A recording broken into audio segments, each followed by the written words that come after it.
अखबारों में आजकल चलता है पेट का सफ़ा हो जाना और ये हो जाना और ये चूरन खा लो और ऐसा। तो गुनगुने पानी में अगर आप कब्ज की कंडीशन है तो बैठिए, आपको बहुत फ़ायदा होगा। कि क्या आयुर्वेद स्लो है, और अगर ये स्लो नहीं है तो लोगों को कैसे इसको समझाया जाए कि ये स्लो नहीं है। इस एक एग्जाम्पल को जो है हम सबको बहुत ध्यान से सुनने और समझने की ज़रूरत है कि आर्थराइटिस की दिक्कत थी और ट्रीटमेंट जब वो आयुर्वेद में आया तो पेट का किया गया। वेदा 24/7 में आप सभी का आज फिर से स्वागत है और हमारे साथ एक बार फिर एक नई शख्सियत हैं डॉक्टर शशांक अग्रवाल, जो कि प्राणाचार आरोग्यम की चौथी जनरेशन को प्रतिनिधित्व करते हैं और एक संपन्न और बेहतरीन आयुर्वेद की विरासत को वो संभाल रहे हैं, उस लीगेसी को आगे लेके जा रहे हैं और एक चिकित्सक, आयुर्वेद चिकित्सक के रूप में, एक प्रतिष्ठित वैद्य के रूप में जो है कार्यरत हैं और देश में खास करके उत्तर प्रदेश के कई शहरों में जो है चिकित्सा देते हैं और रोगियों के लिए जो है कई सारे रोगों पे बहुत ही अच्छा और प्रेरणादायक जो है कार्य कर रहे हैं समाज के लिए। तो डॉक्टर साहब, सबसे पहले तो बहुत बहुत स्वागत है, नमस्कार और धन्यवाद जो आज आपने समय निकाला है हमारे लिए, हमारे दर्शकों के लिए। तो जैसा कि मैंने आप लोगों को बताया कि डॉक्टर साहब जो हैं बहुत सारे रोगों के ऊपर काम करते हैं, तो आज हम जो है चर्चा भी इस पॉडकास्ट में जो है किसी रोग के ऊपर ही करेंगे।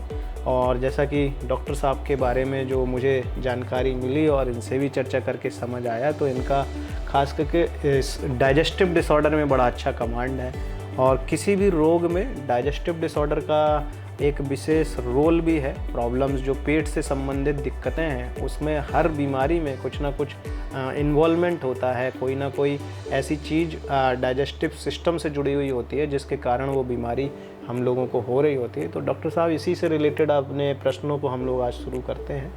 तो सबसे पहले तो अपना एक छोटा सा सामान्य सा परिचय दें हमारे सभी दर्शकों को और उसके बाद जो है हम लोग प्रश्न लेंगे, आपसे कुछ पूछेंगे।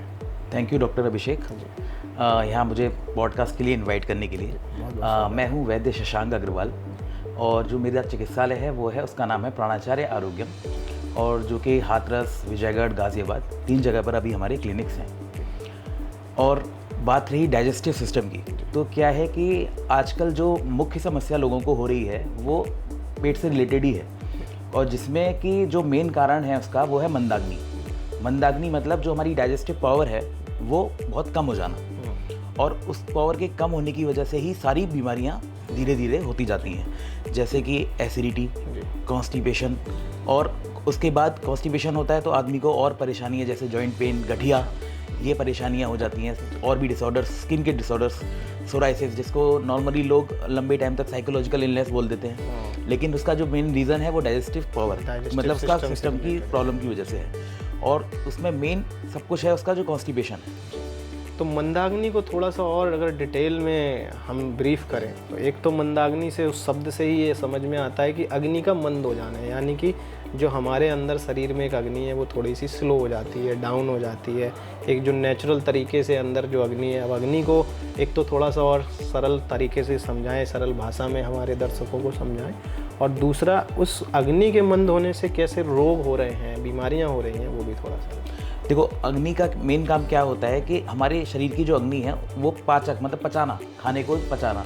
जैसे आप ये समझते हैं, अगर आपको रोटी को पकाना है तो उसके लिए आपको आग, मतलब फायर से आग चाहिए, उसको तवा रखना होगा, उसको फिर जब अग्नि देंगे तब वो रोटी पकेगी। ऐसी जब आपकी बॉडी में कोई भी चीज़ जाती है, खाना जाता है, कुछ भी जाता है, तो उसको भी अग्नि चाहिए उसको पचाने के लिए, और जब तक उसको प्रॉपर तरीके से नहीं पकाएंगे तो आपको बीमारियाँ होंगी।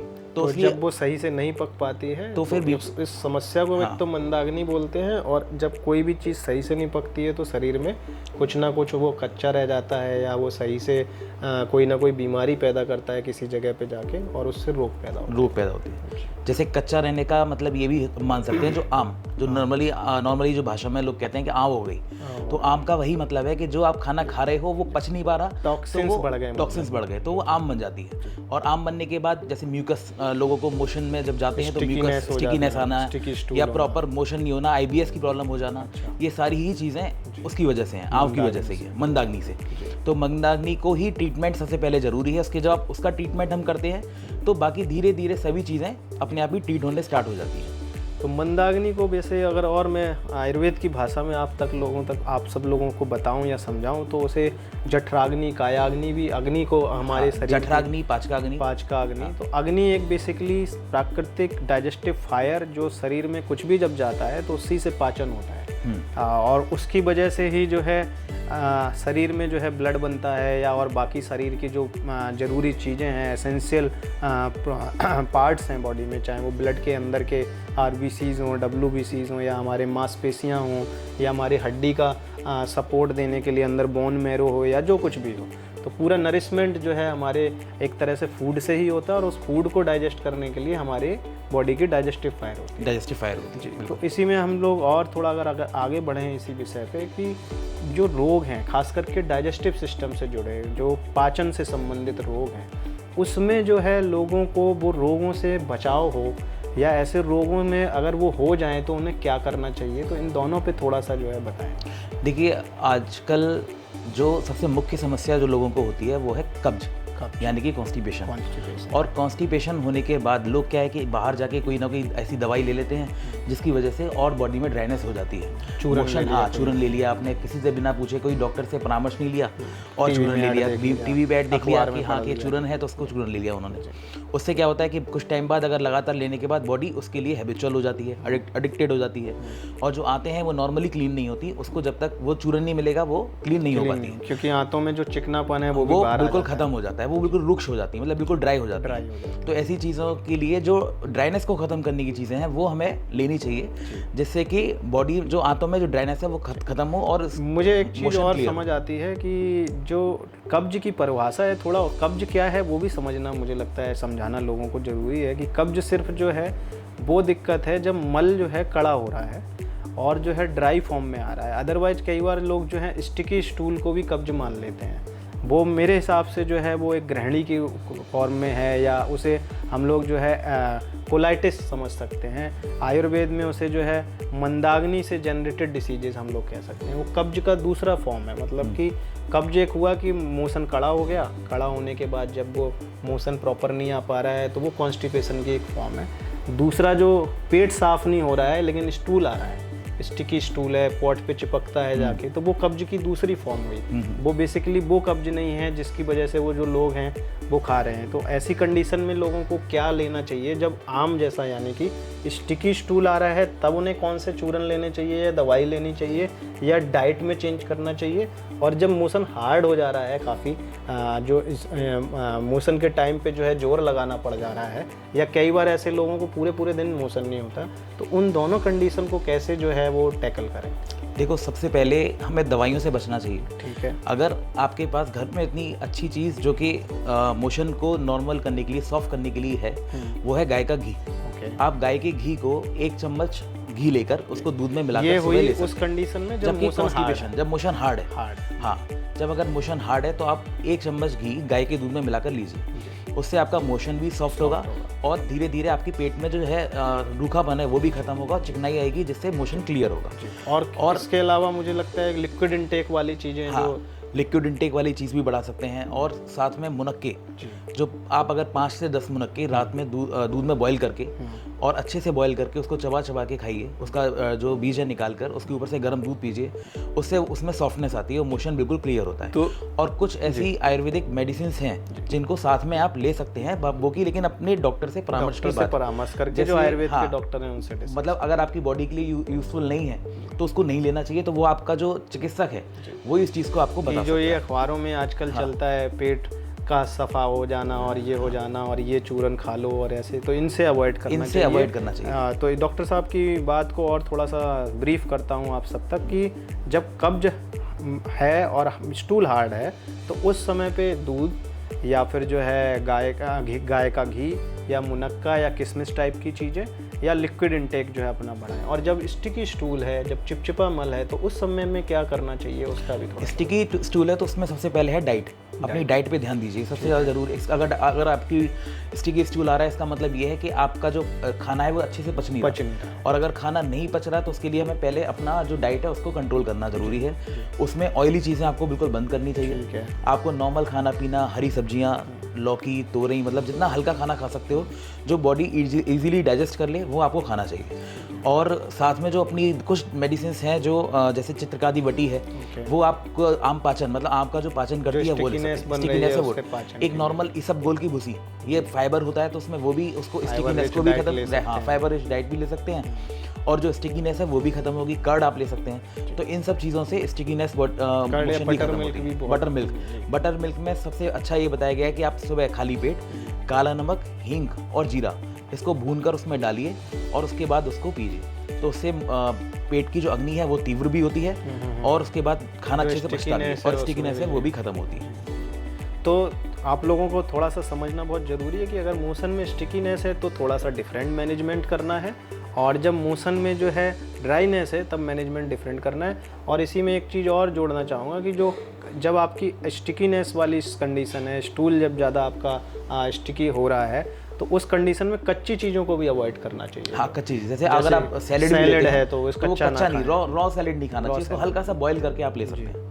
और लेकिन अब हर चीज़ का खाने का टाइम अलग है। अगर आप फ्रूट्स हैं, फ्रूट्स को आप शाम के टाइम पर या रात के टाइम पर खाते हैं वो गलत है, उसका बॉडी में अलग ही साइड इफेक्ट्स आते हैं। और लेकिन अगर आप उसी को सुबह के टाइम पर खाते हैं तो उसका अलग ही इफेक्ट आता है। अगर सैलेड है उसको आप लंच से पहले लेते हैं तो बहुत अच्छा इफेक्ट आता है, लेकिन अगर आप उसको डिनर से पहले लेते हैं तो उसका उतना ही साइड इफेक्ट आता है। तो अपनी जो चीज़ों को टाइमली और मैनेज करें तो उससे, और समझें कि आपके शरीर की समस्या क्या है या आपके शरीर की ज़रूरत क्या है, तो उस तरह से लेना चाहिए। इसी में अगर हम थोड़ा सा और आगे बढ़ें कि बहुत सारे लोगों को पेट से संबंधित समस्याओं में गैस बनना एक बहुत कॉमन कंडीशन है कि उनका पेट फूलना या हवा पास ना होना या जो है उनको डकार सही से ना आना। तो इस कंडीशन में उन्हें क्या ध्यान रखना चाहिए और ये कंडीशन किस तरह के कारणों से ज़्यादा बनती है? देखो, गैस बन रही है या एसिडिटी हो रही है या डकारें आ रही हैं, उसका कहीं ना कहीं कारण कॉन्स्टिपेशन होता है। तो पहले तो हमें उसके कॉन्स्टिपेशन को रिजॉल्व करना चाहिए, और कॉन्स्टिपेशन रिजॉल्व करने के लिए हम शोधन क्रिया कर सकते हैं। जैसे हल्का सा हम स्वेदन दे सकते हैं उसके पेट में। अच्छा। और कुछ बस्ती स्वेदन इन द सेंस या शोधन इन द सेंस की जो आयुर्वेद में कुछ पंचकर्म की प्रक्रियाएं हैं जो शरीर के अंदर की चीज़ों को थोड़ा सा रिलैक्स करते हैं या गंदगी को बाहर निकालते हैं। उसी में जो है डॉक्टर साहब ने बताया स्वेदन यानी कि गुनगुने पानी की बोतल की सिकाई या गुनगुने पानी में टब में बैठ जाना, जिसे अवगाह स्वेद भी आयुर्वेद में। हाँ, अवगाह स्वेद। इससे अवगाह स्वेद करने से आपकी जो टब बात आप इंटेस्टाइन है वो थोड़ा रिलैक्स होती है और आपका जो वहाँ का कंस्ट्रिक्शन है वो चीज़ क्लियर होती है और मोशन। तो गुनगुने पानी में अगर आप कब्ज की कंडीशन है तो बैठिए, आपको बहुत फायदा होगा। हाँ, वो कब्ज में तो सही फायदा करता ही करता है, साथ में पाइल्स हेमोराइड्स या इस तरह की कंडीशन अगर किसी को बवासीर की समस्या है या जो है फिसर या गुदा के हिस्से में कट लग गए हैं तो उसमें भी गुनगुने पानी में टब में बैठने से बहुत फायदा मिलता है। और साथ में आप अभिपत्ति का चूर्ण आपको मार्केट में इजीली अवेलेबल होता है, कहीं भी आप स्टोर में जाओगे तो नॉर्मली मिल जाएगा। उसके लिए आपको ज़्यादा किसी डॉक्टर से कंसल्ट करने की भी ज़रूरत नहीं है, वो आप सुबह शाम पानी के साथ एक चम्मच ले सकते हैं। तो जैसे डॉक्टर साहब ने बताया कि अभिपत्ति का चूर्ण, तो औषधियों का प्रयोग थोड़ा सा हमेशा एक बार ज़रूर कोशिश करें कि अपने आसपास के जो आयुर्वेद के प्रैक्टिशनर हों, डॉक्टर हों, उनसे परामर्श करें। और इसी में एक जो गैस के बारे में हमने चर्चा की कि पेट फूल जाता है कई बार बहुत तेज़ी से, एकदम ऐसे लगता है कि पेट में जो है हैवीनेस बहुत ज़्यादा आ गई, बहुत ज़्यादा पेट जो है भारी भारी लग रहा है और हवा पास नहीं होती। तो उसमें भी कुछ ऐसी और स्पेसिफिक कोई मेडिसिन या कोई ऐसी डाइट जो बहुत कारगर हो? अगर देखो गैस बन रही है उसके लिए क्षार से रिलेटेड जितनी भी चीज़ें होती हैं, जैसे हमारे चित्रकादी वटी है या फिर आप अभिपत्ति का चूर्ण भी हो गया या फिर ये पंचसकार चूर्ण है, ये सब चीज़ें भी आपने लवण भास्कर क्षार ये भी आप ले सकते हैं। और चित्रकादी वटी है और इसके अलावा शूलवर्जनी वटी है, इन सब चीज़ों का काम भी गैस। शूलवर्जनी वटी इस कंडीशन में भी बहुत लाभदायक है जब पेट में दर्द भी होता है और हल्की गैस भी बन जाती है, तो उस केस में भी काफ़ी। लेकिन इन दवाओं को हम लोगों का नाम लेने का पर्पज़ ये नहीं है कि आप जाएं और मेडिकल से ख़रीदना शुरू कर दें। इसको सिर्फ बताने का ये है कि आयुर्वेद में इसके स्थायी समाधान है और ऐसी मेडिसिन्स होती हैं जो, इसका मतलब ये नहीं कि आपको सीधे जाके ले लेना है। अपने वैद्य से समझें, अपने डॉक्टर से परामर्श करेंगे तो आपको ज़्यादा बेहतर वो सजेस्ट कर पाएंगे कि हाँ ये दवाइयाँ आपके लिए कारगर हैं या नहीं है। इसी में और थोड़ा सा आगे बढ़ें तो एसिडिटी की भी एक समस्या है जो लोगों को होती है कि खट्टी डकार होना, गले में जलन होना, या फिर जो है एसिडिटी की कंडीशन में कई बार जो है बहुत सारी तकलीफ़ें पेट में होना शुरू हो जाती हैं, खास करके सीने में जलन एक बहुत कॉमन सी समस्या है। तो इस कंडीशन में लोगों को क्या अवॉइड करना चाहिए और क्या ध्यान रखना चाहिए? देखो, सबसे पहले इस कंडीशन में दो चीज़ें हैं जो अवॉइड करनी चाहिए वो है चाय और कॉफ़ी।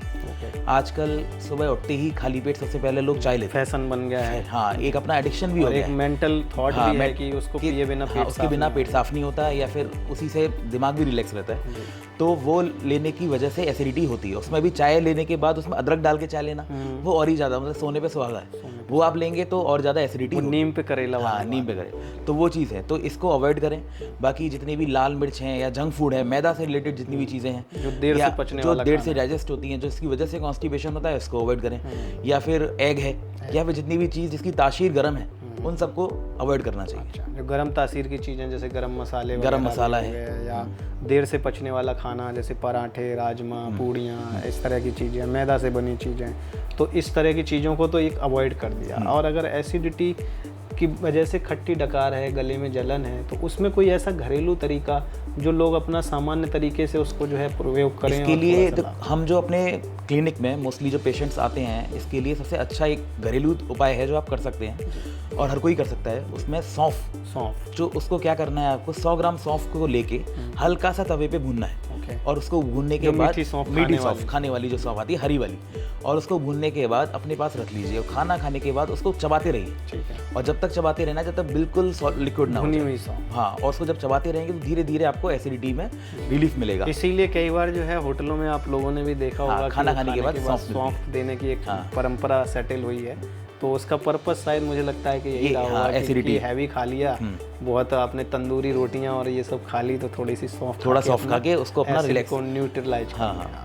और उसके बाद एक काम ये भी अच्छा रहता है कि जैसे आप एक कप में आधा कप करीब ठंडा दूध लें, और उस दूध में थोड़ा सा उतना ही पानी मिला लें, और उतना पानी मिलाने के बाद थोड़ा थोड़ा करके उसको पीना है। उससे भी थोड़ा एसिडिटी में रिलैक्स मिलता है।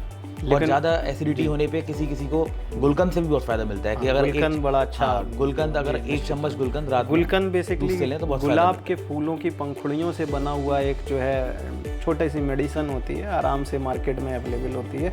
जो पान के खाने के शौकीन हैं वो जरूर जानते होंगे इसको। तो गुलकंद एसिडिटी में बहुत फ़ायदेमंद है। जो दूध वाली थेरेपी डॉक्टर साहब ने बताई, ये जब अगर आम ज़्यादा हो, यानी कि आपकी आंतों में चिपचिपा मल ज़्यादा आ रहा हो मोशन के टाइम पे, तो थोड़ा सा अवॉइड करें दूध से बनी हुई चीज़ें या दूध वाली चीज़ें। हाँ, दूध नहीं लेना और चाहिए। अगर आपको सिंपल एसिडिटी और कोई पेट वेट की विशेष तकलीफ नहीं है, तो उस तरह की विधि को आप जो है अपना सकते हैं। लेकिन फिर से मैं कहूँगा, बार बार हम लोग जो है इस चैनल के माध्यम से ये प्रयास है कि लोग जो हैं अवेयर हों, सचेत हों, जागरूक हों, लेकिन ऐसी कोई भी ट्रीटमेंट अपने शरीर में ना करें खुद से जिससे उनके लिए बाद में कोई समस्या पैदा हो। वो जागरूकता के साथ साथ ऐसी चीज़ों को ही इस्तेमाल करें जिससे उन्हें रोग ना हो।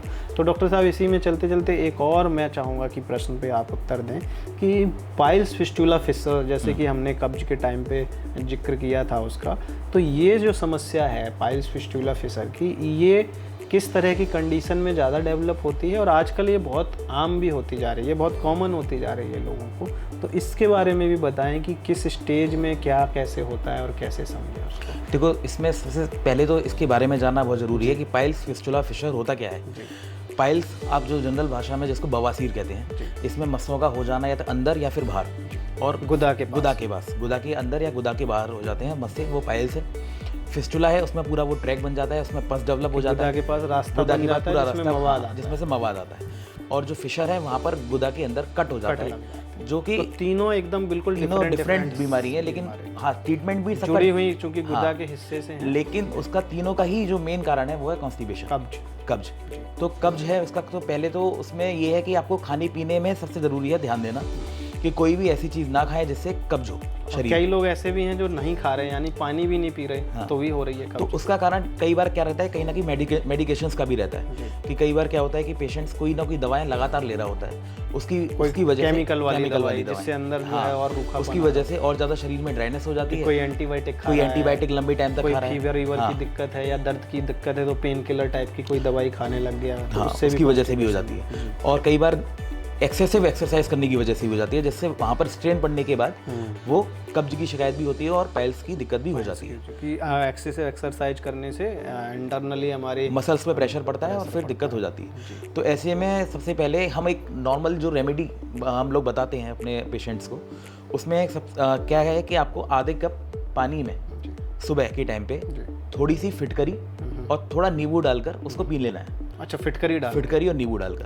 और फिटकरी की मात्रा क्या होनी? फिटकरी की मात्रा लगभग चौथाई चम्मच के करीब। चौथाई चम्मच यानी कि लगभग 1 ग्राम, आधे से 1-1.5 ग्राम। हाँ, 1 ग्राम फिटकरी डालकर अगर आप पीते हैं तो उससे जो पाइल्स है उसमें भी रिलीफ मिलता है, ब्लीडिंग जो हो रही होती है वो भी खत्म हो जाती है, वो भी बंद हो जाती है। दूसरी चीज़ हम जो बताते हैं वो है छाछ, बटर मिल्क। सबसे पहले खाली पेट बटर मिल्क लेना है, मतलब मठा लेना है। उसमें आपको काला नमक, हींग, जीरा, जो कि मैंने अभी पहले बताया, उसको डालकर भी आप ले सकते हैं। और इसके अलावा अपना खाने पीने पे ध्यान, जितनी भी वादी वाली चीज़ें हैं, जितना भी जंक फूड है उसको अवॉइड करें।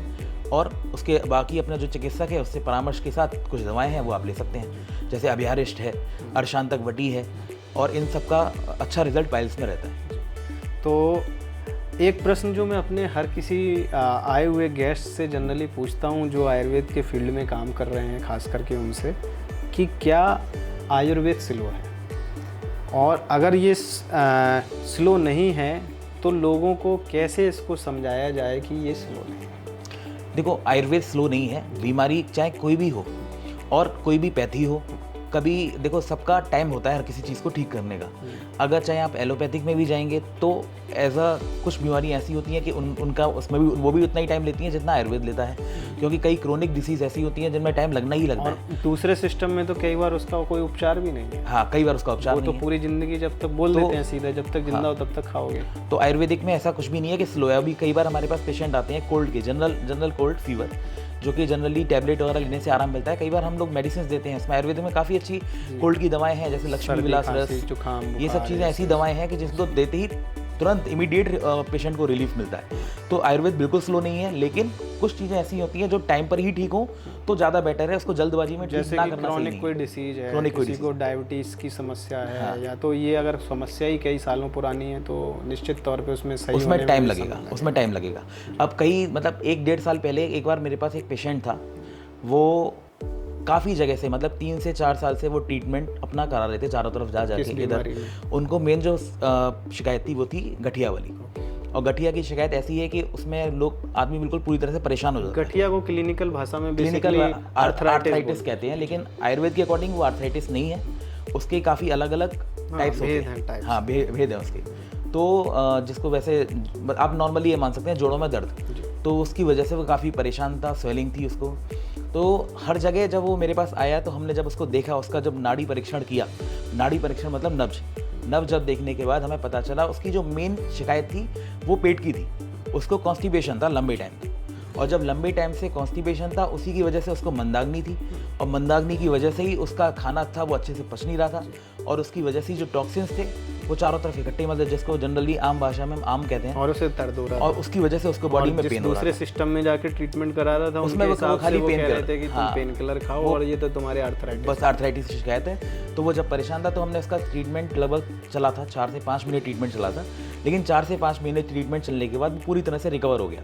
इस एक एग्जाम्पल को जो है हम सबको बहुत ध्यान से सुनने और समझने की ज़रूरत है कि आर्थराइटिस की दिक्कत थी, और ट्रीटमेंट जब वो आयुर्वेद में आया तो पेट का किया गया, जबकि अगर और दूसरे सिस्टम में जाएंगे तो वो सिम्टम देख कर ट्रीटमेंट करते हैं। तो आयुर्वेद जो है बेसिकली लक्षण पे नहीं, मतलब कि जो दिख रहा है कि घुटनों में दर्द है, उसका ट्रीटमेंट नहीं किया, ना करता है इस तरह से। उसके मूल कारण जैसा कि डॉक्टर साहब ने बताया, अग्नि जो है उसकी डिस्टर्ब थी, मंदाग्नि थी, और मंदाग्नि से जो है उसको और दूसरी दिक्कतें हुई, डाइजेशन गड़बड़ हुआ, उसको कॉन्स्टिपेशन हुआ, और उसके बाद जो है उन्होंने जब उस पर काम किया, यानी कि बीमारी की जड़ पे काम किया, तो उसको लाभ। ऐसे ही सेम केसेस स्किन के भी यही रहते हैं। अच्छा, सोराइसिस है जो आजकल बहुत ही मतलब काफ़ी लोगों को देखने को मिलता है कि सोराइसिस की प्रॉब्लम है, और लोग उसको अपना नॉर्मली मानने लग जाते हैं कि हमें सोराइसिस है, वो ठीक भी नहीं हो रहा है और वो बिल्कुल नॉर्मल है, कोई दिक्कत नहीं है। तो लेकिन जब उसका भी जब हमने देखा है कि डायग्नोस किया है कि वो हो क्यों रहा है, तो उसका भी मेन रीज़न पेट ही रहता है। पेट में पित्त के बड़े होने की वजह से, ज़्यादातर गर्मी की वजह से ही स्किन की ज़्यादातर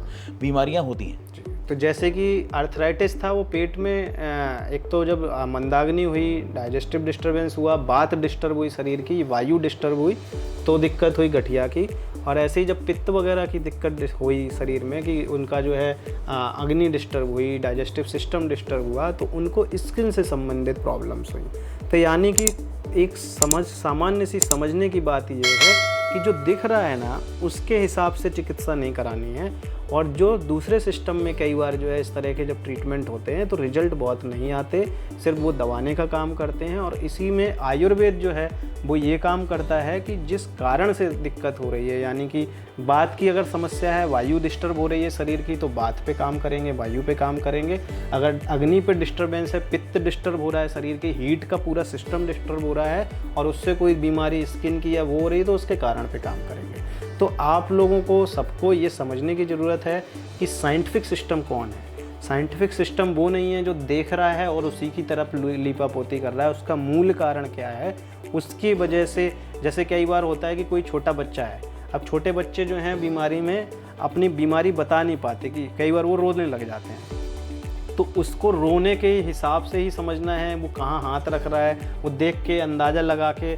लेकिन उसका मूल कारण पे अगर हम काम कर देते हैं तो बच्चा, कई बार होता है उसे टॉयज़ नहीं मिले इसलिए रो रहा है, कई बार उसे पेट में दर्द हो रहा है इसलिए रो रहा है। तो अब उसे पेट दर्द के लिए उसको दवाई दे के सही करना है कि उसे टॉयज़ दे के करना है, ये उसका मूल कारण है। तो मूल कारण जब हम समझते हैं तभी रोग का जो है सही समाधान होता है, उपचार होता है।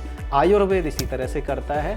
और ऐसे जो ढोंगी जो अपने आप को सो कॉल्ड साइंटिफिक सिस्टम कहते हैं, हम किसी सिस्टम के विरुद्ध नहीं हैं और ना ही उनको लेके जो है हार्स हैं। हर सिस्टम में अपनी अपनी खूबियां हैं, लेकिन जिनके बेसिक फंडामेंटल ही समझ में नहीं आते और क्लियर नहीं हैं, वो जब उपचार की बातें करते हैं और ज्ञान की बातें करते हैं, तो आप सब लोगों के लिए सचेत होने की, जागरूक होने की ज़रूरत है कि कारण को समझ के जो उपचार कर रहा है वो साइंटिफिक है, या जो ऐसी लक्षण देख के, जो सिम्टम देख के ट्रीटमेंट कर रहा है वो साइंटिफिक है।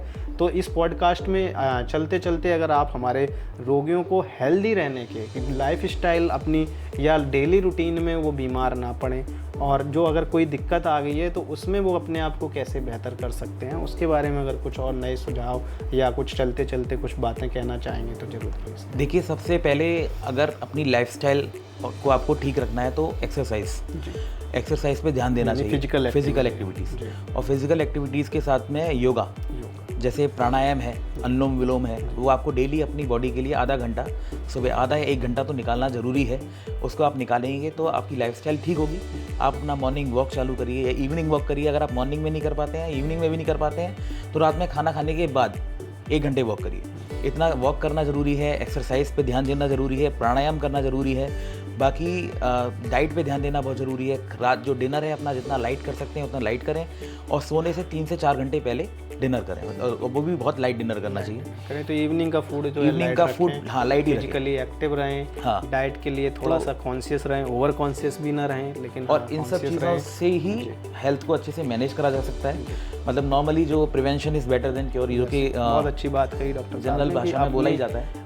प्रॉब्लम के लिए, वो प्रॉब्लम हो तब उसका ट्रीटमेंट करने जाएं, तब उसके उपचार के लिए भागें। उससे बेहतर है कि वो प्रॉब्लम पहले ही प्रॉब्लम प्रिवेंशन पे काम। तो thank you so much doctor साहब, आज का जो आपने हमारे लिए समय निकाला है, इसमें बहुत अच्छे डाइजेस्टिव के ऊपर, लाइफ स्टाइल के ऊपर और बीमारी के कारण के ऊपर जो आपने पॉइंट बताए, निश्चित तौर पे मुझे उम्मीद है कि हमारे सारे दर्शकों को, हमारे लोगों को कुछ काम आएगा, और वो भी आयुर्वेद के प्रचार प्रसार के लिए अपने ओर से एफर्ट ज़रूर इस पे डालेंगे और लोगों को भी बताएंगे कि किस तरह के आयुर्वेद काम करता है। और हमारी जो सांस्कृतिक धरोहर है, ये सांस्कृतिक चिकित्सा की एक समृद्ध विरासत है, इसके ऊपर जो है हम सब लोग जो है मिलके अगर काम करें तो लोगों को ना सिर्फ ट्रीटमेंट के साइड इफ़ेक्ट से बचा सकते हैं, बल्कि ऐसी चीज़ों से हम उन्हें प्राकृतिक तरीके से कनेक्ट कर सकते हैं जो उनके शरीर के लिए, उनकी आयु के लिए और उनकी जेब के लिए भी, क्योंकि ऐसे जो ट्रीटमेंट हैं वो बहुत कॉस्टली भी होते हैं, तो जेब के लिए भी बहुत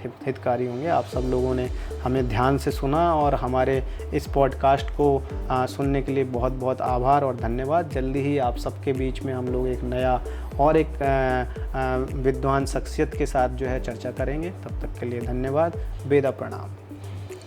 Veda 24/7